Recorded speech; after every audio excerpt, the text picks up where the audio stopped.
ప్రభుత్వం ద్వారా ఏర్పాటైనటువంటి సభలో రాజకీయపరమైనటువంటి అవి కూడా నియంత పోకడలు నికృష్టపు మాటలకు పరిమితం చేసినటువంటి సభ అది. వారి సంస్కారహీనమైనటువంటి భాషను కానీ మాటల్ని కానీ తీవ్రంగా ఖండిస్తున్నాం, గర్హిస్తున్నాం.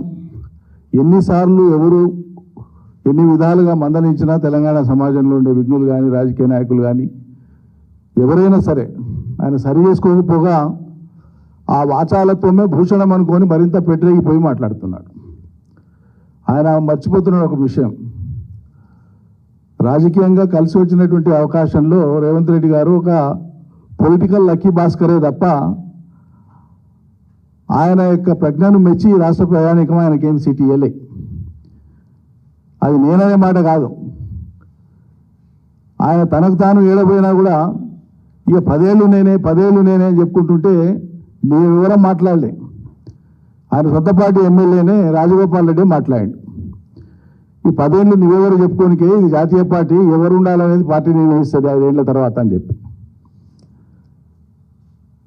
కాబట్టి మీకు వచ్చినటువంటి అవకాశం ఒక పాలమూరు బిడ్డగా వచ్చిందని నువ్వు చెప్పుకుంటున్నప్పుడు పాలమూరు కోసం ఏం చేసినావు, రేపు ఏం చేస్తావో చెప్పాలి కానీ, ఇప్పుడు ఏం చేస్తావు, రేపు ఏం చేస్తావో చెప్పాలి కానీ, వచ్చిన ఒక సువర్ణ అవకాశాన్ని ఇలా సానుకూలంగా మలుచుకోకుండా ఇష్టారీతిగా దాన్ని దుర్వినియోగం చేసుకొని కేసీఆర్ యొక్క నామస్మరణ తప్ప నువ్వు చేసింది ఏం లేదా.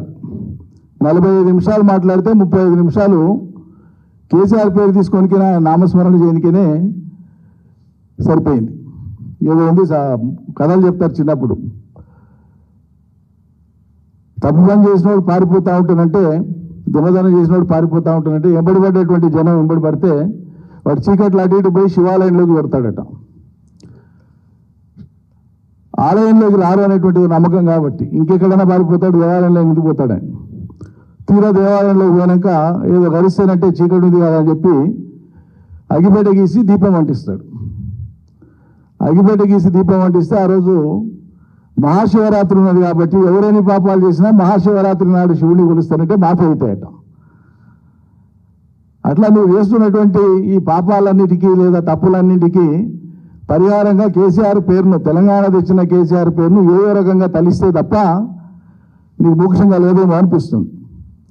వెంకటేశ్వర సుప్రభాతం లాగా ఏడిపో ఏం మాట్లాడు, కేసీఆర్ కేసీఆర్ కేసీఆర్ కేసీఆర్.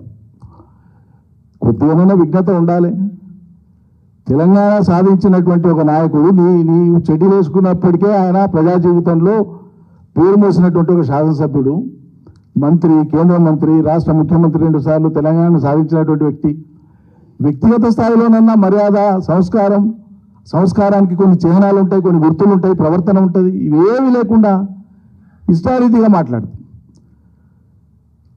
అడుగడుగున తెలంగాణను వ్యతిరేకించి వచ్చిన తెలంగాణ రాష్ట్రాన్ని వక్రీకరించి అడ్డుపడి రాజీనామాలు చేసి బ్లాక్మెయిల్ చేసి కేంద్రాన్ని ఆనాడు చంద్రబాబు నాయుడు ఆయన ముఠా ఇక్కడ ఉండేటువంటి యువకుల యొక్క బలిదానాలకు కారణమైనటువంటి చంద్రబాబు నాయుడు, తెలంగాణ సమాజం ఎన్నటికీ క్షమించరానటువంటి చంద్రబాబు నాయుడు, అటువంటి చంద్రబాబు నాయుడికేమో విజ్ఞప్తి చేస్తావు నువ్వు. చంద్రబాబుకు విజ్ఞప్తి అని వేడుకుంటావు. తెలంగాణ తెచ్చినటువంటి కేసీఆర్నేమో విషం దాగిదావు అని మాట్లాడుతావు. నీ సంస్కారం ఇదేనా?